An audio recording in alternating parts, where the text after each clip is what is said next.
Good morning students, my self doctor D के सिन्हा। और आज हम लोग पढ़ने जा रहे हैं microbes in sewage treatment, role of microbes in sewage treatment. यह ट्रीटमेंट किसी डिजीज का ट्रीटमेंट नहीं है, उपचार नहीं है, बल्कि वेस्ट वाटर में जो भी हार्मफुल मटेरियल्स है उसे वेस्ट वाटर से बाहर निकालना है। ठीक है, तो यहाँ है microbes in sewage treatment. First of all we know what is sewage. सबसे पहले हम लोग देखें सीवेज क्या है। तो sewage is domestic and household waste water, घरों से निकलने वाले, किचन से हो, बाथरूम से हो, ठीक है, या फिर सेप्टी टैंक से हो, घर से जो भी वेस्ट वाटर बाहर निकलता है उसी को हम कहते हैं सीवेज। और सभी घरों से निकल करके वह पूरे शहर का वेस्ट वाटर शहर से, गांव से बाहर निकाला जाता है। So sewage is also called municipal waste water. Municipal waste water in which some solid materials and liquid material both present। अगर हम कंपोनेंट की बात करें, components of sewage, component human excreta, urine, vegetable spill, may be vegetable spill, detergent water और soap water, it is these are the different components of sewage. And in sewage different types of pathogenic microbes also present. Okay, अब देखना है कि अगर जो भी ये dirty water है, इस डर्टी वाटर को बिना ट्रीट किए, बिना उससे ऑर्गेनिक या हार्मफुल कंपाउंड को निकाले अगर सीधे वाटर बॉडीज में डिस्पोज कर दिया जाए तो उसके क्या क्या इफेक्ट्स हो सकते हैं। So there are so many harmful effects of sewage और डर्टी वाटर। तो देखते हैं हार्मफुल इफेक्ट्स इसका क्या क्या होगा। Harmful effects, it is the source of different types of waterborne disease, different types of waterborne disease।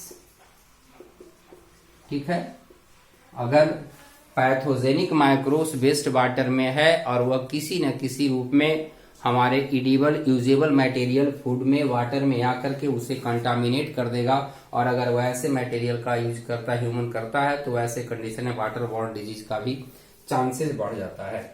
अगर दूसरा बात करें हम, second harmful effects, causes eutrophication of water bodies. Eutrophication of water bodies, eutrophication means depletion of amount of oxygen in water body. Water bodies में organic compound के कारण oxygen का amount घटने लगता है। ऐसे कंडीशन में उस वाटर बॉडीज में जो भी लिविंग ऑर्गेनिज्म सर्वाइव करता है वह धीरे धीरे डाई करने लगता है। This process is called eutrophication. Okay, next, sewage also produces scum, sludge, slime, okay, scum, sludge, slime, also foul smell। जहां भी जिस वाटर बॉडी में म्युनिसिपल वाटर को बहाया जाता है वहां काफी फोल स्मेल आता है, जिससे कि बहुत सारे डिजीज की पॉसिबिलिटी, चांसेस बढ़ जाती है। ठीक है, so these are the different harmful effects of sewage. अब बात आती है कि सीवेज को वाटर बॉडीज में डिस्पोज करने के पहले उसका ट्रीटमेंट किया जाना चाहिए। ट्रीटमेंट का मतलब है कि उसके अंदर जो भी हार्मफुल मटेरियल्स है उस मटेरियल्स को निकाल देना। तो ये बात आती है sewage treatment. And sewage treatment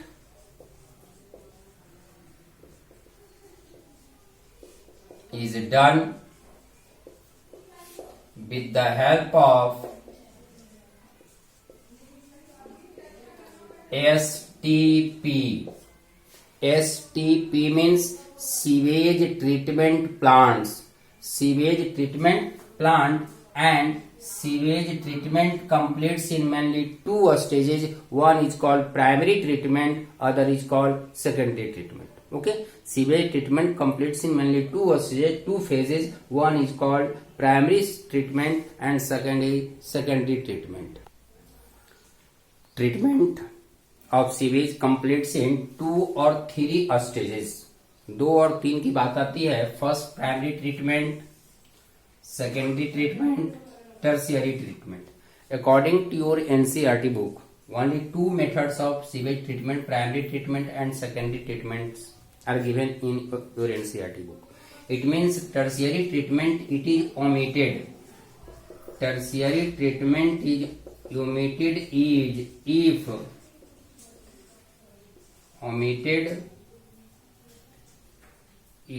if treated wastewater is to be passed into river. अगर इस वेस्ट वाटर को सीधे रिवर में या वाटर बॉडीज में डिस्पोज कर देना है तो वैसे कंडीशन में टर्शियरी ट्रीटमेंट का यूज नहीं किया जाता है। तो बाकी हम 2 ट्रीटमेंट की बात करेंगे। Primary treatment is called physical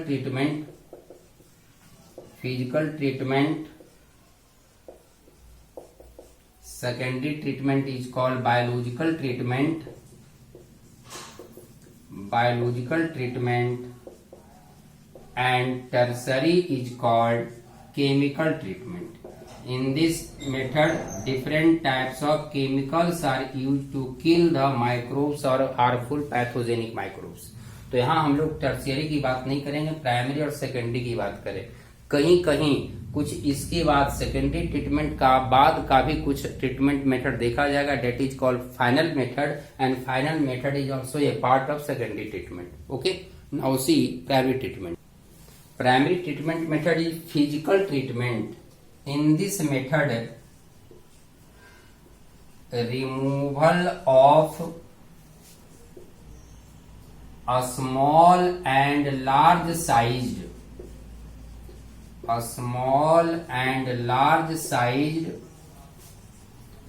floating and sedimenting particle.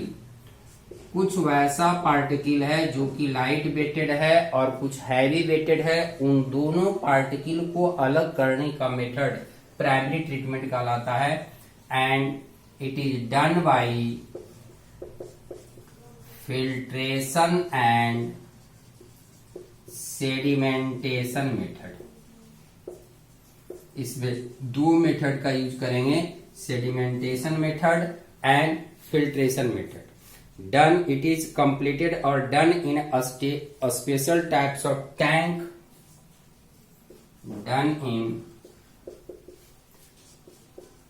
primary settling tank। जिस टैंक में प्राइमरी ट्रीटमेंट किया जाता है उसका नाम देंगे हम प्राइमरी सेटलिंग टैंक। करते क्या है, सपोज दैट मान लो ये टैंक है, सिंपल सा एग्जांपल पहले हम देखते हैं। यहां से सीवेज को अंदर डाला गया, यहां से डाला जा रहा है सीवेज, ठीक है। अब सीवेज इस टैंक में गया, that is called filtering tank. यहां इसका नाम देते हैं filtering tank. Large size sewers लगा होगा या डायरेक्ट भी कर सकते हैं। अब देखिए इस तरह से ऊपर से पानी डाला जा रहा है, नीचे से पानी निकाला जा रहा है। रिजल्ट क्या होगा, जो भी लाइट वेटेड पार्टिकल होगा वह ऊपर में फ्लोट करते रहेगा, और वह फ्लोट करेगा तो कभी भी अगले टैंक में वह नहीं पास करेगा।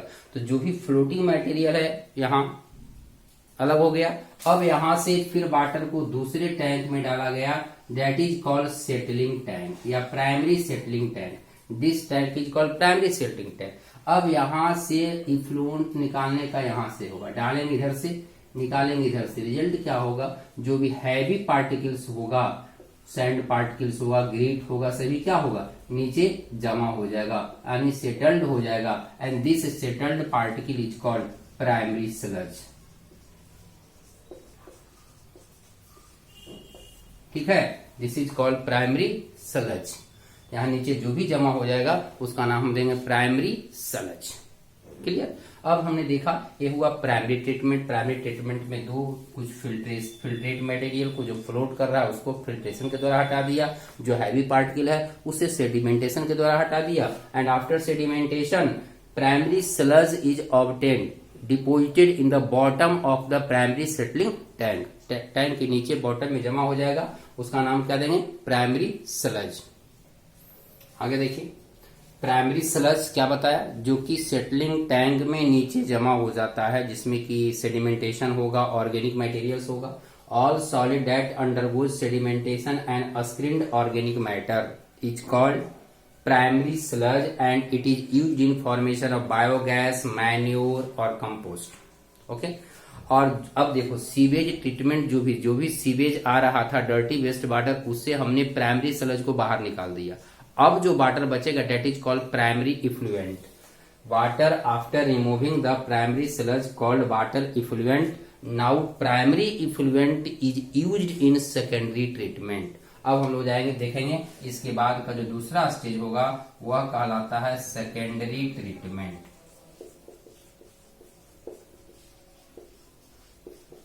Okay. In secondary treatment primary effluent is passed in aeration tank. Primary effluent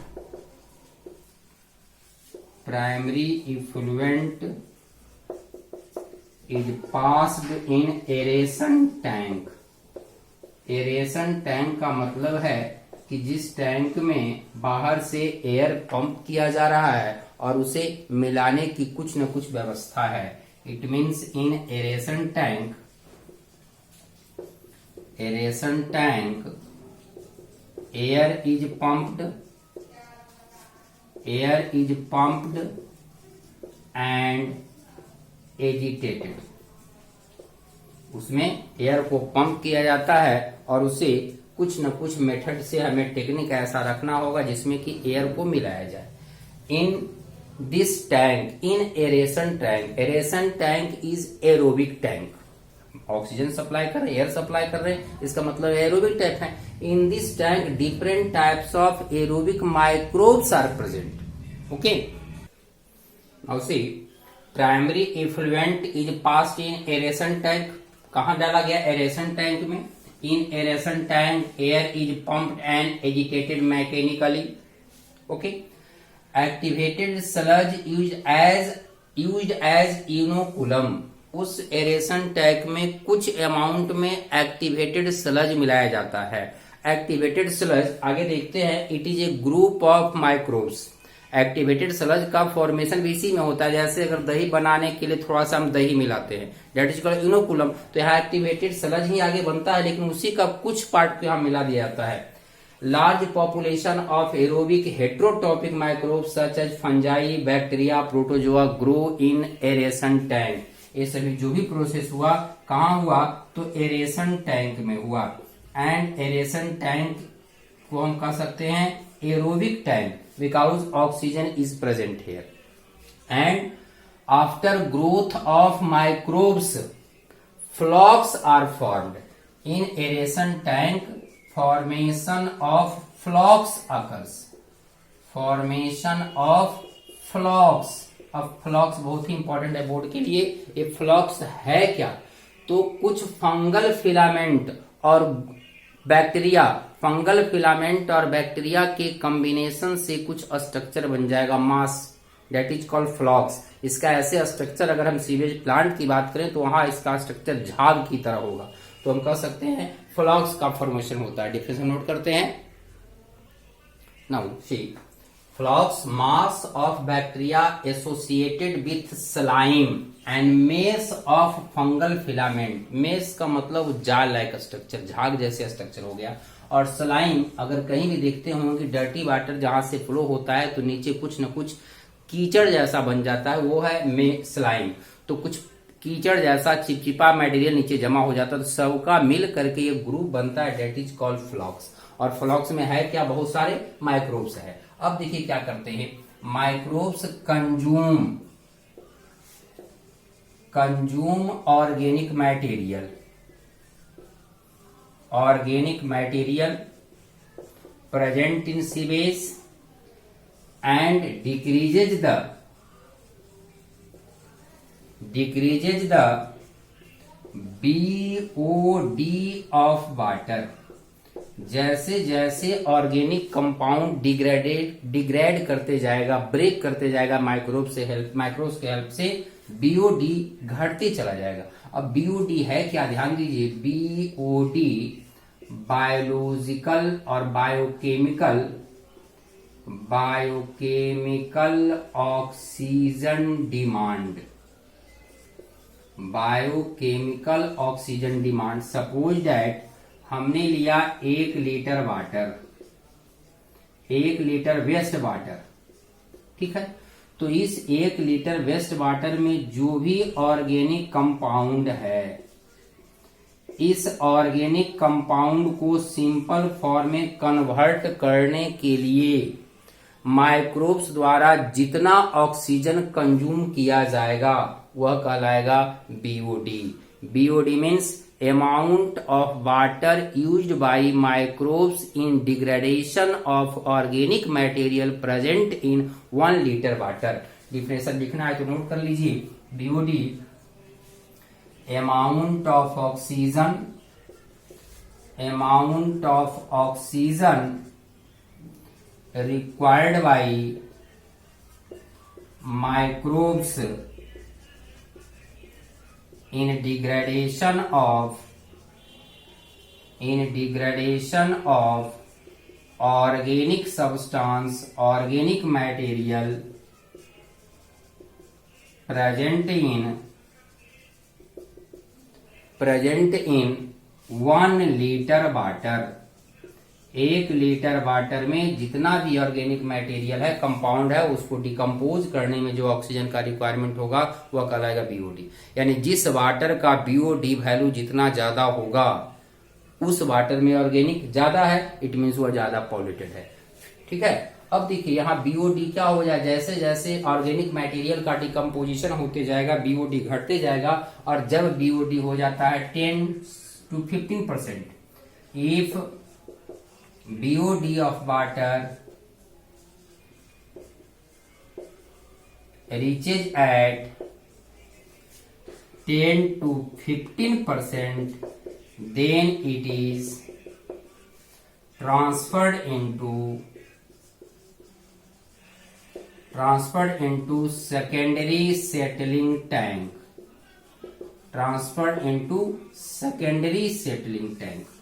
पहले एरोबिकली उसका ब्रेकिंग किया गया केमिकल कंपाउंड का, उसके बाद इसे ट्रांसफर कर दिया सेकेंडरी सेटलिंग टैंक में। और जब सेकेंडरी सेटलिंग टैंक में जाएगा तो जो भी माइक्रोब्स है वह डिपोजिट हो जाएगा, और वही डिपोजिटेड पार्ट कहलाएगा एक्टिवेटेड स्लज, जिसको कि हमने इनोकुलम के रूप में एरेशन टैंक में यूज किया है।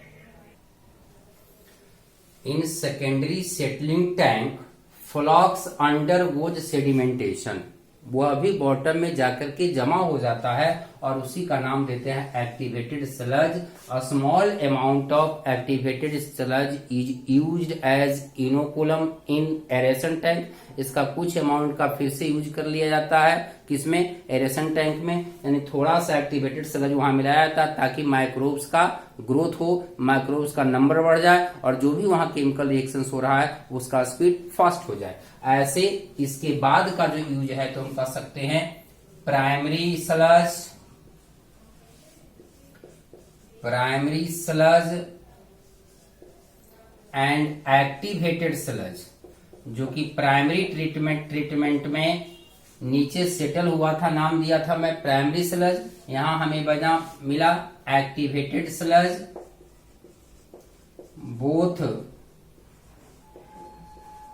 Both are transferred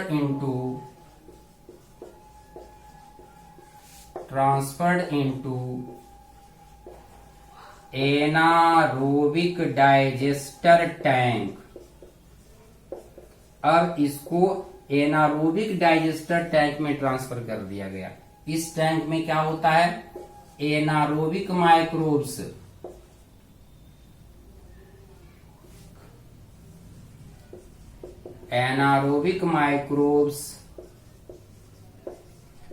degrades the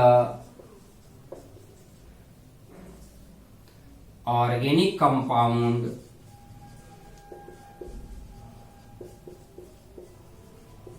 and forms mixture of gases। कौन सा गैस होगा, तो मीथेन होता है, हाइड्रोजन सल्फाइड होता है, कार्बन डाइऑक्साइड होता है, जिसे कि बायोगैस के नाम से जानते हैं। तो जब भी एनारोबिक डाइजेस्टर टैंक में गया, वहां एनारोबिक बैक्टीरिया है जो कि बायोगैस का फॉर्मेशन किया।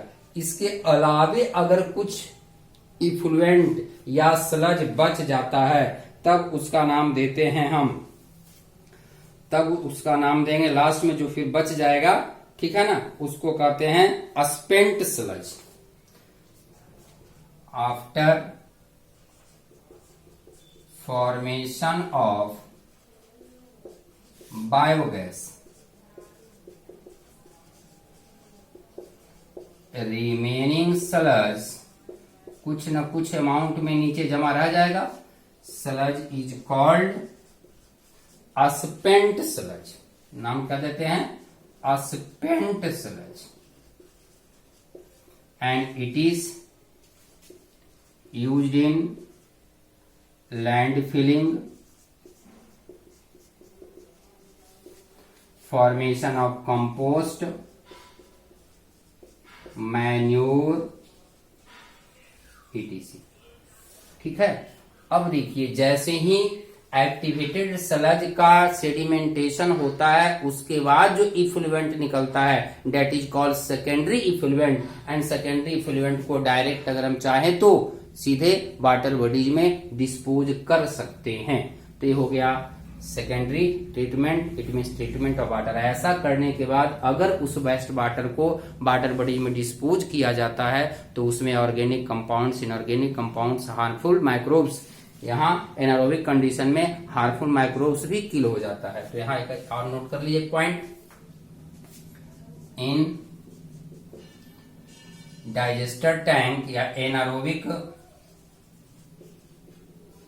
Digester tank, microbes get killed due to anaerobic condition. तो यहाँ माइक्रोब्स भी डाई कर जाता है। अब इसके बाद हम इफ्लुएंट को डायरेक्ट वाटर बॉडीज में डिस्पोज कर सकते हैं, और ऐसी स्थिति में बहुत ज्यादा लॉस नहीं होता है, नहीं के बराबर लॉस होता है। अब अगर इस बार सेकेंडरी इफ्लुएंट के वाटर को पीने के लायक बनाना हो, तब फिर उसको हम पास करेंगे टर्शियरी ट्रीटमेंट से, जो कि आप लोग को पढ़ना नहीं है। अब इसमें आप लोग बोर्ड के लिए इंपॉर्टेंट है, एक तो सीवेज ट्रीटमेंट का पूरा प्रोसेस बोर्ड में आता है। Primary treatment, secondary treatment, difference आ सकता है।